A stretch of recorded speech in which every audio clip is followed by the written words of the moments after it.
তো রিসেন্টলি একটা পোস্ট দেখলাম দেবদাকে নিয়ে। তো দেবদা রঘু ডাকাতের এখন প্রমোশন করছে মারাত্মক লেভেলের। রঘু ডাকাত পুজোতে মুক্তি পাচ্ছে, খাদানে যেরকম প্রমোশন করেছিল ঠিক সেরকম সেম প্রমোশন স্ট্র্যাটেজিটা অ্যাপ্লাই করছে রঘু ডাকাতের উপর।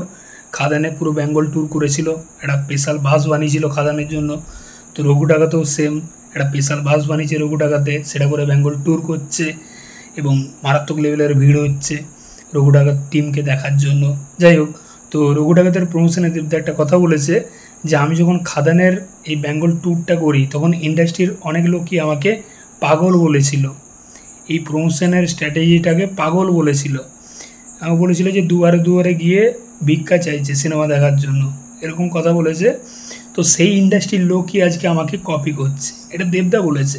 তো এটা নিয়ে দেখছি কিছু আবাল পাবলিক যারা বলছে যে আরে দেবদাকে আবার কপি কে করলো ভাই, দেবদাকে কপি করছে। আরে ভাই দেবদাকে কপি করছে তো, এই যে বেঙ্গল ট্যুর এটা তো প্রথম দেবদাই শুরু করেছে। যা সব প্রমোশন বাংলাতে হয় সেটা কিন্তু দেবদাই প্রথম শুরু করে, এবং দেবদার মতো প্রমোশন স্ট্র্যাটেজি মানে দেবদার মতো খাট থেকেও পারে না ভাই প্রমোশনের দিক থেকে। মানুষটা যেরকম লেভেলের প্রমোশন করে সত্যিই সেটা তারিফ করতে হয়।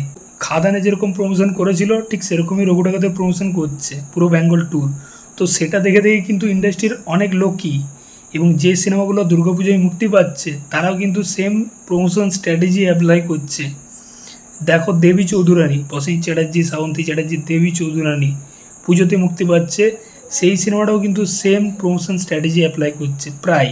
এই যে ঘোড়ায় চেপে শ্যামবাজার থেকে পুরো রাস্তাতে যেরকমভাবে ঘোড়ায় চেপে প্রমোশনটা করলো প্রসেনজিৎ চ্যাটার্জি, শ্রাবন্তী চ্যাটার্জি, পুরো দেবী চৌধুরানীর টিম, তো তারাও তো সেই দুয়ারে দুয়ারে গিয়েই করছে প্রমোশন।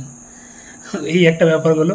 এবার রক্তবীজ 2 তারাও কিন্তু বেঙ্গল ট্যুর করবে, তারাও বেঙ্গল ট্যুর করছে, তারাও বিভিন্ন জায়গাতে যাচ্ছে প্রমোশন করছে।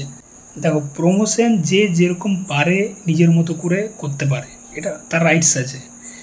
এবার যদি কেউ পেছন থেকে খোঁচা মারে, আজকে দেব খাদানের এরকম প্রমোশন করেছিল বলে কিন্তু খাদান ওই লেভেলের বক্স অফিস করেছে শুধুমাত্র প্রমোশনের জন্য। একটা বাংলা কমার্শিয়াল সিনেমা 26 কোটি বক্স অফিস কালেকশন করেছে, যে সিনেমার দর্শক ছিল না। যখন এটা দেখেছে যারা ওই খোঁচা মেরেছিল পেছন থেকে তাদের গাঁড় ফেটে গেছে, এবার তারাই সেই প্রমোশন স্ট্র্যাটেজিটা অ্যাপ্লাই করছে। আজকে দেখতে পাচ্ছি রাস্তায় রাস্তায় বেরোচ্ছে তারা, দেখতে পাচ্ছি তারাও বেঙ্গল ট্যুর করছে দেবদার খাদান দেখে, রঘু ডাকাতের প্রমোশন দেখে।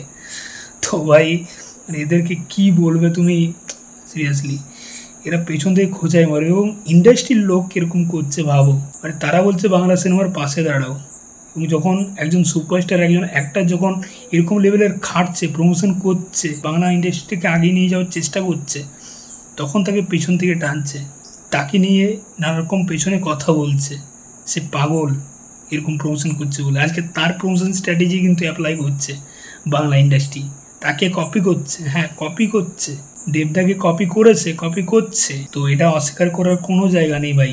আজকে রাস্তায় নামছে সেই প্রোডাকশন হাউস, সেই অ্যাক্টাররা। তো গুরু এরকম বললে হবে না, ঠিক আছে? দেবদাকে কপি করছে, কপি করবে। দেবদার মতো প্রমোশন কেউ করতে পারে না, কেউ পারবে না, তার মতো খাটতে কেউ পারবে না ভাই। মানুষের দুয়ারে দুয়ারে সে সিনেমা পৌঁছে দিচ্ছে, হ্যাঁ মানুষটা খাটছে, তার জন্য তার এরকম বক্স অফিস, তার জন্য তার এরকম রেজাল্ট। খাদান 26 কোটি, রঘু ডাকাত আসছে, রেডি থাকো ভাই, বক্স অফিস কাঁপাতে আসছে। তো এই ছিল আজকের বক্তব্য, তোমাদের মতামত অবশ্যই কমেন্ট বক্সে জানিও। চলো দেখা হচ্ছে পরের ভিডিওতে। চ্যানেলটাই নতুনই থাকলে অবশ্যই সাবস্ক্রাইব করে যাও বস। টাটা।